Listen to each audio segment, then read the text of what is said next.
हम लोग एमसीडीके का काम देख रहे हैं कि कैसे एमसीडीके जो है वो सेल साइकिल के अंदर में जो इंट्रासेलुलर कंट्रोल सिस्टम है उससे वो रेगुलेट होता है। तो जस्ट चेक इट कि कैसे ये टोटल काम करता है। अगर हम एम फेज माइटोसिस फेज की बात करते हैं तो माइटोसिस फेज में दो बहुत ही प्रोमिनेंट घटनाएं होती हैं, दो बहुत प्रोमिनेंट घटनाएं जिनके अंदर में सब कुछ पढ़ते हैं। तो जब हम लोग माइटोसिस को पढ़ते हैं विद्यार्थियों, इसके अंदर हम लोग दो चीजों को पढ़ते हैं। एक कैरियोकाइनेसिस, बचपन से ही पढ़ते हैं। कैरियोकाइनेसिस का मतलब होता है division of nucleus. Karyon means nucleus, division of nucleus. Okay, इससे क्या होता है, एक सेल के अंदर में दो न्यूक्लियाई बन जाते हैं, ठीक है ना, दो न्यूक्लियाई बन गए। और सेकेंड जो फेज होता है, जो इसके बाद होता है, रादर हम ऐसे बोलें, वो होता है साइटोकाइनेसिस। साइटोकाइनेसिस मतलब हो गया division of cytoplasm, division of cytoplasm. Cytoplasm का डिवीजन यहां पर होता है। और इसके कारण क्या होता है कि दो सेल जो है वो अलग अलग अपना अपना साइटोप्लाज्म घेर कर बन जाता है। जैसे घर का बंटवारा होता है उसी तरीके से। तो दो जो सेल है वो अपना दो अलग, ये दोनों ही प्रक्रिया जो है बहुत ही महत्वपूर्ण प्रक्रिया है, जिसमें हम लोग कैरियोकाइनेसिस को अपने समझने के लिए कि हम थोड़ा सा अच्छे से कैरियोकाइनेसिस को समझें, इसको हम लोगों ने इवेंटफुल बनाया और इसको फेजेस में बांटा। पहला बोला हमने प्रोफेज, दूसरा हमने बताया मेटाफेज, है ना, फिर हमने बनाया एनाफेज, और फिर हमने कहा कि टेलोफेज है। ये हमारे सुविधा अनुसार हमने इसको 4 फेज में बांटा। बहुत जगह आप देखते होंगे कि प्रोफेज से पहले का भी एक फेज बना देते हैं लोग, प्री प्रोफेज, प्री मेटाफेज। ठीक है, क्योंकि कोई भी फेज अचानक से शुरू नहीं होता है। अगर हम इसको भी एक ग्राफ में अगर आपको बताएं, बड़ा इंटरेस्टिंग रहेगा ये। तो हमें क्या होता है ना, चीजों को समझना होता है। ये प्रोफेज है, प्रोफेज का ग्राफ है, मेटाफेज का ग्राफ है, एनाफेज का हिस्सा है, और ये टेलोफेज का है। और घटनाएं कैसे होती, घटनाएं ऐसे होती, ऐसे, ठीक है ना, ऐसे, है? ऐसे, ओके, एंड सो ऑन। तो कभी भी ऐसा कभी नहीं होता है कि जो पॉइंट है, जिस पॉइंट से हम मानते हैं कि मेटाफेज शुरू हुआ, एकदम से शुरू हो जाता है, ऐसा कभी नहीं होता है। वो उसकी तैयारी प्रोफेज के अंत में शुरू हो जाती है। हम लोग उसको क्या बोलते हैं, यहां से बोलेंगे ये प्री मेटाफेज है, या फिर हम बोलते हैं कि लेट प्रोफेज है। बच्चों की किताबों में इस तरह की जादुई चीजों को लिखा जाता है 11th-12th में, ताकि उनको समझे। लेकिन हमारे दिमाग में ये बात जो है, ये कुछ कैरेक्टरिस्टिक फीचर्स होते हैं इसके, इसके भी अपने गुण होते हैं, इसके भी अपने गुण होते हैं, और इसके भी अपने गुण होते हैं। वो गुण अचानक से प्रकट नहीं होता है, वो धीरे धीरे धीरे धीरे वो जमा होता है, ठीक है ना, जिसको हम लोग क्या बोलते हैं, अक्यूमुलेशन, एक्यूमुलेशन। सो एक्यूमुलेशन जो है वो धीरे धीरे धीरे, और जब एक पीक पर आता है तो उसको हम लोग कहते हैं कि अब ये थ्रेशोल्ड पॉइंट हो। देखो, इसको भी समझाने के लिए हम बता रहे हैं। मान लो कि हमको एम फेज शुरू करना है, ठीक है ना, एम फेज के लिए हमको चाहिए एमसीडी, एमसीडी के चाहिए। अब देखो, ठीक है, एक ग्राफ हम बनाते हैं, ठीक है, छोटा सा ही ग्राफ बनाते हैं।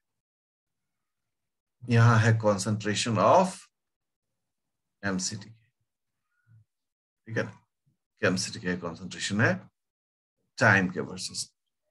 हम मानते हैं कि अगर मान लो कि 10 म्यू मोल अगर एमसीडी के बन जाए, अगर इस पॉइंट पर आ जाए, ये पॉइंट जो है वह एम फेज को शुरू कर देगा, एम फेज शुरू हो जाएगा। लेकिन इससे कम रहेगा तो यह शुरू नहीं होगा, ठीक है ना। अब क्या है विद्यार्थियों, देखो कैसे चीजों को हम लोग सीखते हैं, लॉजिकल एंड पर खत्म करते हैं। यहां पर है, अभी ऐसे करके धीरे धीरे धीरे धीरे करके जमा हो रहा है। ठीक है, एक ऐसा समय आएगा जो बहुत जल्दी से ये जमा होना शुरू हो जाएगा। ठीक है ना, ये जो जमा हो रहा है वो क्या है, जमा हो रहा है, बोलिए तो आप लोग क्या जमा कर रहे हैं हम लोग? MCDK। अरे बहुत बढ़िया, वेरी गुड। और ये जमा हो रहा है, देखो थोड़ा सा हमको वक्त लग रहा है, लेकिन ये आपके लॉजिकल इनपुट। फिर क्या देखते हैं हम, धीरे धीरे धीरे धीरे ये घटना शुरू हो रहा है ना, और इस तरीके से ये ऐसे करके घट रहा है।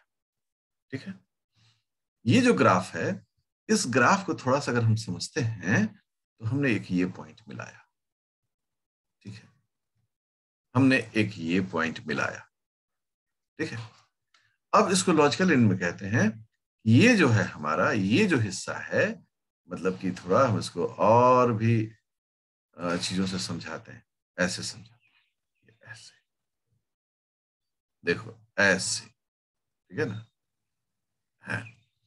हमने कहा क्या, ये जो हिस्सा है, ये हिस्सा कोर एम फेज का ये है, कोर एम फेज, मतलब यहां पर एम फेज की सारी घटनाएं होती। क्यों? क्योंकि यहां पर जो एक्यूमुलेशन है, किसका जमा बड़ा, accumulation of MCDK, MCDK has completed the threshold, completed the threshold। Threshold का मतलब होता है वो मिनिमम लिमिट जिसके बाद ही काम शुरू हो। बोलेंगे सर क्या यहां पर काम नहीं शुरू हो सकता है? मान लीजिए अगर हम बोले यहां भी तो इतना सारा एमसीडीके है, देखो सब लोग अच्छे से बोलेंगे, यहां भी तो सर इतना एमसीडीके है, यहां से यहां तक भरा हुआ है।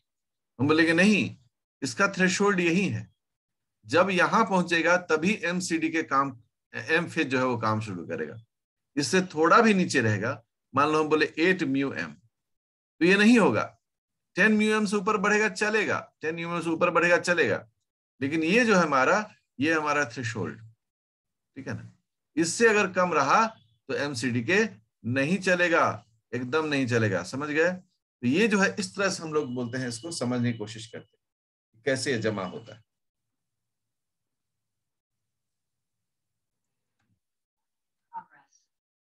तो इस प्रकार से चीजों को हम लोग को समझने का मौका मिलता है। अब जो है हम लोग एमसीडीके कॉम्प्लेक्स को देखें। ठीक है ना, तो एमसीडीके में हम लोग पहले देखते हैं एम साइक्लिन। एम साइक्लिन कौन सा है? Cyclin B. बढ़िया। अगर इसको गौर करें, इसके जीवन में दो स्थितियां होती है। एक कब, जब एम्ब्रियोनिक सेल होता है, एम्ब्रियोनिक सेल होता है ना। एम्ब्रियोनिक सेल समझते हैं, जो हम लोग पढ़ते हैं, ब्लास्टुला पढ़ते हैं उसमें, ब्लास्टोमियर्स। और दूसरा normal somatic cell, normal somatic cell. ये दो कंडीशन होता है। ठीक है, वैसे मैं आपके नॉलेज के लिए बताऊं कि जो एम्ब्रियोनिक सेल होते हैं, जिन्हें हम लोग ब्लास्टोमेयर्स भी कहते हैं, ब्लास्टोमेयर्स भी कहते हैं, इनमें दो ही मेजर फेज होते हैं। ठीक है ना, एक फेज होता है, उसे हम लोग कहते हैं एम फेज, और दूसरा होता है एस फेज। दो ही फेज इसमें होते हैं। ठीक है ना, और बीच में थोड़ा सा गैप होता है। ठीक है ना, ये प्रिपरेटरी फेज होता है। इसको हम लोग G1 या G2 नहीं बोल पाते हैं, इसमें हम लोग इसको कहते हैं, ये प्री एस फेज है, प्री एस, और ये है प्री एम। ठीक है ना, इसमें कोई ग्रोथ नहीं होता है। ठीक है, जब ये क्लीवेज कर रहा होता है। जबकि एक नॉर्मल सोमैटिक सेल में हम लोग क्या कहते हैं, नॉर्मल सोमैटिक सेल में 4 फेज हम लोग देखते हैं। ठीक है ना, that is S phase, G1, अरे उल्टा बोल दिया, हाँ, M phase, G1, S phase and G2, इस तरह से हम लोग देखते हैं। तो जब हम इन दोनों कंडीशंस को स्टडी करें तो एम साइक्लिन की स्टेटस क्या होगी? बड़ी अद्भुत है। कारण कैसे अद्भुत है सर? देखो, जैसे एम साइक्लिन अभी कहां पर है? यहां पर है। यहां पर मैक्सिमम है, यहां शुरू में थोड़ा सा रहेगा क्योंकि अब घटना शुरू हो गया है। यहाँ G2 में भी या एस फेज में भी थोड़ा सा एम साइक्लिन दिखेगा। क्यों? क्योंकि ये बढ़ना शुरू हो रहा है, यहां से इंक्रीज कर रहा है, यहां तो एकदम पीक पर है, और यहाँ क्या कर रहा है, एम साइक्लिन डिक्रीज कर रहा है। बट एस फेज में आपको एम साइक्लिन मिलेगा क्या? हम लोग कहते हैं नहीं, नहीं मिलता है। ओके, बट विद्यार्थियों यहां चमत्कार होने वाला है। यहां क्या होने वाला है? चमत्कार होने वाला है। अब देखो यहां क्या है, M cyclin is more than S cyclin. किस फेज में? बोलिए तो आप लोग, किस फेज में? M phase. M phase. और एस फेज में जस्ट उल्टा है, S cyclin is more than M cyclin. बोलिए क्या बोला मैंने? S cyclin is more than M cyclin. इसका मतलब है कि पूरे सेल साइकिल में, जिसमें दो ही फेज में होता है, उन दोनों फेज में एम साइक्लिन और एस साइक्लिन मिलता है। ठीक है, लेकिन हालात क्या है? देख लीजिए हालात क्या है। तो ग्राफिकल रिप्रेजेंटेशन पर देखो, एम एस ऐसे कहते हैं। तो अगर आप इसको देखें और हम एक ग्राफ को दिखाएं तो आपको बात एक बार में समझ में आ जाएगी। देखो, ओ ये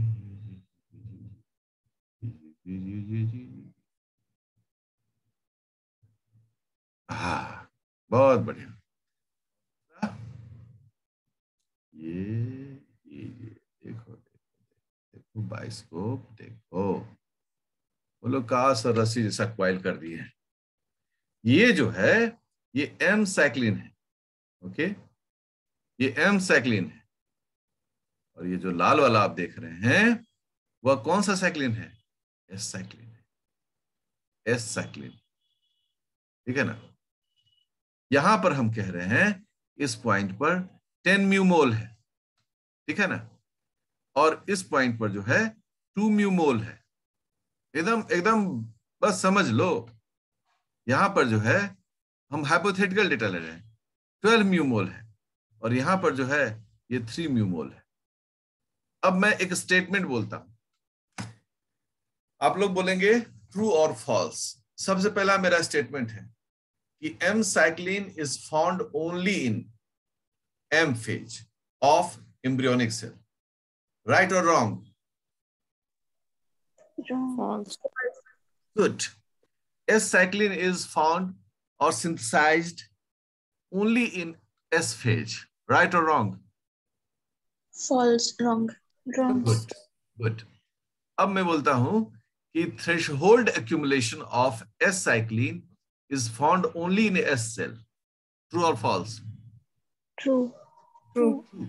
True. क्योंकि थ्रेशोल्ड पॉइंट पर वो पहुंच चुका है, और वो किस फेज में पहुंचा है? एस फेज में। ये है उसका थ्रेशोल्ड पॉइंट। यहां पर आएगा तो एस फेज शुरू होगा, यहां पर आएगा तो एम फेज शुरू होगा। तो हमने पहले ही कहा कि अगर हम विषय को पढ़ रहे हैं तो नॉलेज तो होना ही चाहिए, साथ ही साथ हमें उसको, मतलब नहीं बोलते हैं कि हम खड़े हो गए हैं एम फेज एस फेज में। ठीक है, यहां मेरा एक विद्यार्थी खड़ी हो गई है, इसका नाम क्या है? इसका नाम है अरफा। देखो ये अरफा यहाँ खड़ी है, ठीक है ना, ये देख रही है। यहाँ हमारा दूसरा विद्यार्थी खड़ी हो गई है, उसका नाम क्या है? उसका नाम है विनीता। अब ठीक है, किसी का नाम लेने तो घबराइयो मत, ठीक है ना, ऐसे। ये यहाँ पर तीसरा विद्यार्थी खड़ी है, ठीक है ना, और इस प्रकार से सो ऑन। ये विद्यार्थी इस सिस्टम में खड़े होकर चीजों को देख रहे हैं, उनको बातें समझ में आनी शुरू हो जाती। ये तो आपने बहुत महत्वपूर्ण विषय को सीखा। तो अब अगर हमसे कोई पूछे कि एम साइक्लिन जो है उसका स्टेटस सिंथेसिस, अगर हमें कोई पूछे इन एम्ब्रियोनिक सेल, अगर एम्ब्रियोनिक सेल में हो तो कब होगा, हम बोलेंगे throughout the cell. Throughout the cell, एक प्रकार से सेल में बनते रहे। ठीक है दोनों। सेकेंड, अगर पूछे हमें इन नॉर्मल सेल, अगर नॉर्मल सेल में हमसे पूछे एम साइक्लिन कब बनेगा, तो हम बोलेंगे G2 and M phases.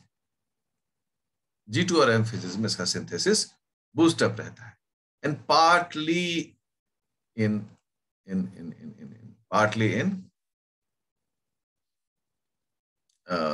G1 phase. लेकिन G1 फेज तो अगले सेल साइकिल का हिस्सा हो जाता है, इसलिए हम G2 और M फेज को ही उस सेल साइकिल का हिस्सा मानते हैं।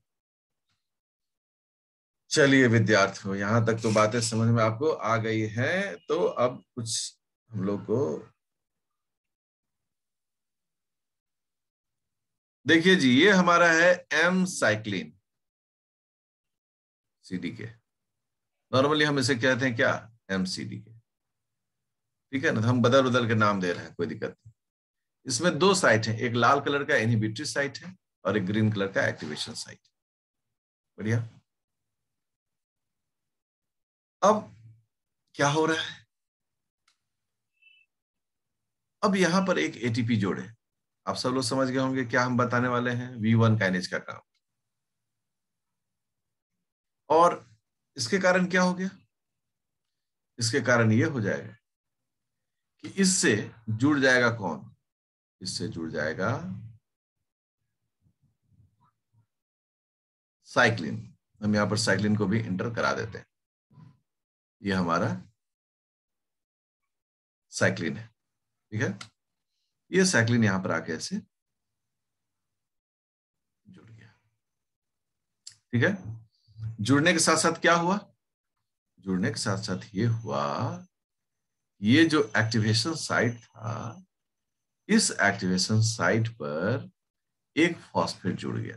देखो, एक फॉस्फेट यहां पर आकर जुड़ गया, जबकि जो इनहिबिटरी साइट है वो जैसा था वैसा ही ऊपर है। अब इसका नतीजा क्या हो गया कि MCDK जो है वो एक्टिव हो गया, ठीक है ना। ऐसे ऐसे ऐसे करके हम दिखा रहे, MCDK एक्टिव, एक्टिव, एक्टिवेट्स लिखते हैं, MCDK एक्टिवेट्स। एकदम सिंपल सा प्रोसेस है, ठीक है। और मेरा पेन, हाँ, और ये ATP से 3 फॉस्फेट निकला और ADP यहां निकल गया। ADP में क्या था, 2 फॉस्फेट, ठीक है। इसे हम लोग बोल रहे हैं एम साइक्लिन, जो हम लोग बी को बोलते हैं। तो इस प्रकार से एक MCDK साइक्लिन एक्टिवेट हो। अब सोचो कि इसको भी तो कंट्रोल एंड कोऑर्डिनेट की व्यवस्था है। हम बोलते हैं हाँ सर है। कैसे है सर, सपोज करिए कि यहां पर V1 काइनेज आ जाए आगे, इसलिए मैंने कहा कि आ जाएगा, यहां पर V1 काइनेज आ जाए तो क्या होगा, एक ATP और खर्चा हो, और एक ATP से एक फॉस्फेट जो है वो ट्रांसफर होगा। और वो ट्रांसफर कहां होगा, अब ये चूंकि आप सीख चुके हैं इसलिए मैं कोई आपको लाल बुछक्कर वाली बात तो बता नहीं रहा हूं। Now you all are knowing ये फॉस्फेट कहां जुड़ेगा।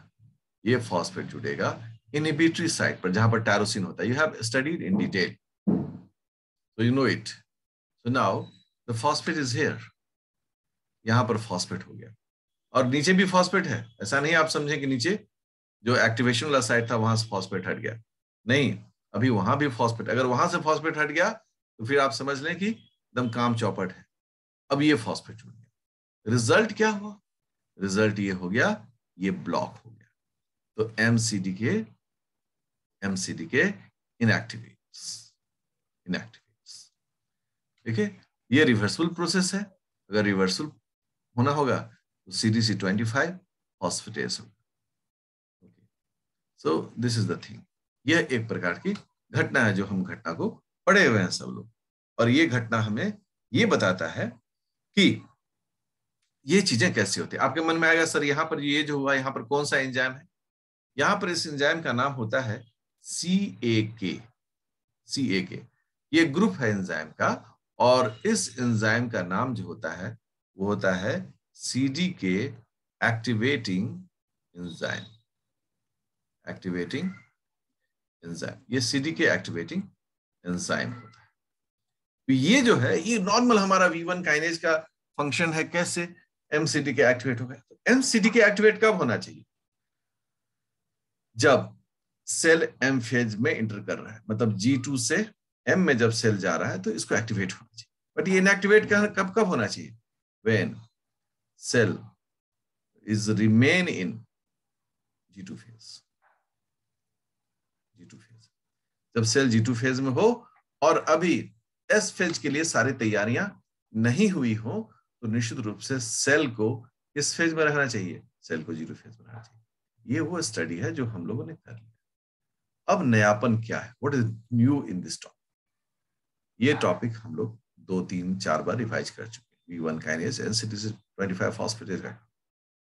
अब हमारे मन में सवाल आएगा कि how this topic is new for me, what new thing that I am learning, मैं नया क्या सीखने की कोशिश कर रहा हूं। एंड दैट इज, वो जो पॉइंट होता है उस पर ही हम लोग को ध्यान देना। तो क्या होगा, ये कैसे ये सभी काम करते हैं, कैसे इनको इनएक्टिवेट करेंगे, कैसे इनको रेगुलेट करेंगे, यह हमारे अगले लेक्चर में आप लोग के लिए होगा।